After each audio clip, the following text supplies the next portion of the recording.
It's funny. Sometimes the most powerful lessons about who we are don't come from some thick textbook, but from stories. The kind of tales you hear once and they just stick with you. Today, we're going to dive into three of those stories. They seem simple, but they hold some seriously practical wisdom for the kind of problems we deal with every day. Okay, I know what you're thinking. A lipstick stain, a donkey, and a stone. Sounds like the start of a really bad joke, right? But trust me on this one. Each of these things is at the heart of a story that's going to reveal something pretty crucial about psychology, about telling lies, and about just paying attention. All right, so for our first story, we're not heading back to some ancient kingdom. Nope, we're going to a college where a little bit of mischief started to get way, way out of hand. So I want you to meet Sakubai. She's the janitor at this college. And just imagine her showing up for work one morning and walking into the washroom to find the mirror just covered in lipstick kisses. At first, she probably just shakes her head, thinking it's some silly graffiti. But this was only the beginning. See, this wasn't a one-time thing. Every single day, more lipstick stains showed up, and these things were a total nightmare to scrub off. It got so bad, the work was so exhausting, that poor Sakubai actually lost 5 kilograms. The students started whispering about a lipstick ghost, and the whole thing just spiraled, until finally, she'd had enough. She threatened to quit. So, the principal had to step in. It didn't take her long to figure out who was behind it all. A little group of friends who called themselves mischief managed. Classic. But instead of handing out detention or suspensions, she came up with something way smarter. And this right here is just a stroke of genius. The principal calls one of the main culprits into her office. She has Sakubai come in and demonstrate the new cleaning method. But get this, the bucket isn't full of soap and water. It's full of disgusting, foul-smelling toilet water. After this stomach-turning demo, the principal just looks at the student and says, "Go tell all your friends this is how we're cleaning the mirrors from now on." And poof, just like that, the problem was over. The lipstick ghost completely vanished. And why? Well, because the prank wasn't fun anymore. I mean, who wants to press their lips against a mirror they know is being wiped down with toilet water? The principal didn't have to punish anyone. She just changed the game and made the behavior totally undesirable. Brilliant. Okay, let's keep that idea in mind as we jump into our next story. We're leaving the college campus and traveling way back in time to the legendary court of Emperor Akbar and his famously clever advisor, a man named Birbal. So the stakes here are incredibly high.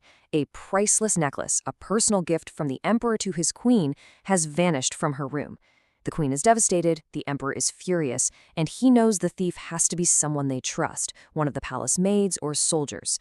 So he gives his wisest advisor, Birbal, a nearly impossible job. Find the necklace and tell me who the thief is by morning. So what does the brilliant Birbal do? Does he interrogate everyone? Search all their rooms? Nope. He brings a donkey into the palace. He tells everyone that this is no ordinary donkey. Oh no, this one has magical powers, and it's going to find the thief. Then he puts the donkey inside a pitch-black tent. The instructions he gives are, they're pretty bizarre. Every single suspect has to go into that dark tent all alone.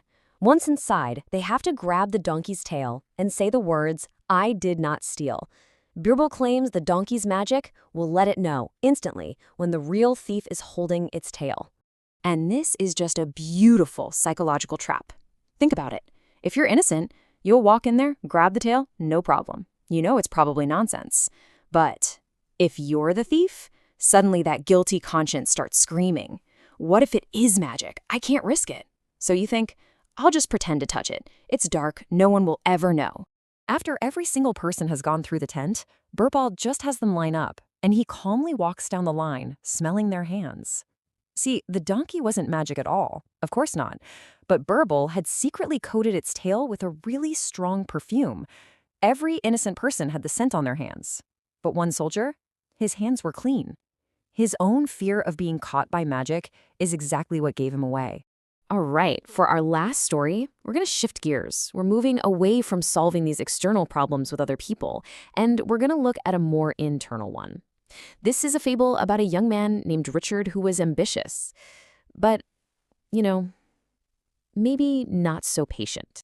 So Richard is looking for a shortcut to success, and he goes to see this wise old sage. The sage gives him a task. He says, On that seashore over there, among millions and millions of plain old stones, there is one special one. It's a little shinier than the others, and if you hold it, it feels just a little bit warm. Find that stone, the sage tells him, and all your problems will be solved.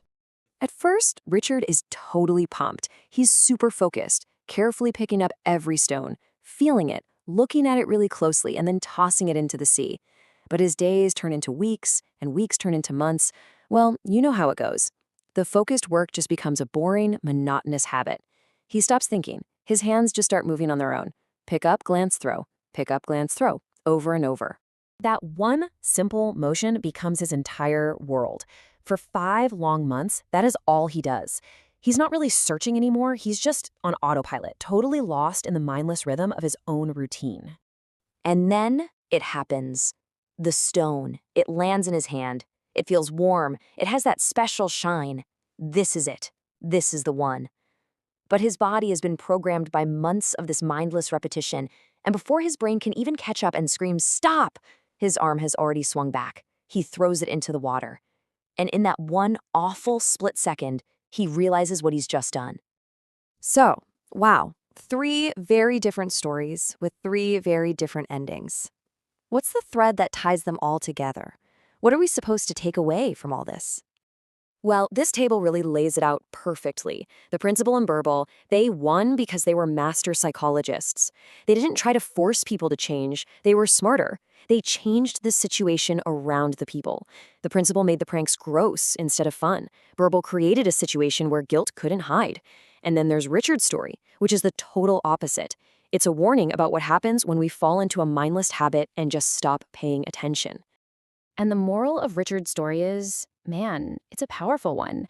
We all get these chances in life, right? These opportunities that, if we could just see them and grab them, could change everything. But if we're just going through the motions, just on autopilot, we can miss them completely. We can literally throw our own precious stone into the water without even realizing what we had. And that kind of brings us to the big final question, the one we should probably all ask ourselves. In the daily grind, in all our routines and automatic habits, what golden opportunity, what precious stone are you maybe overlooking right now?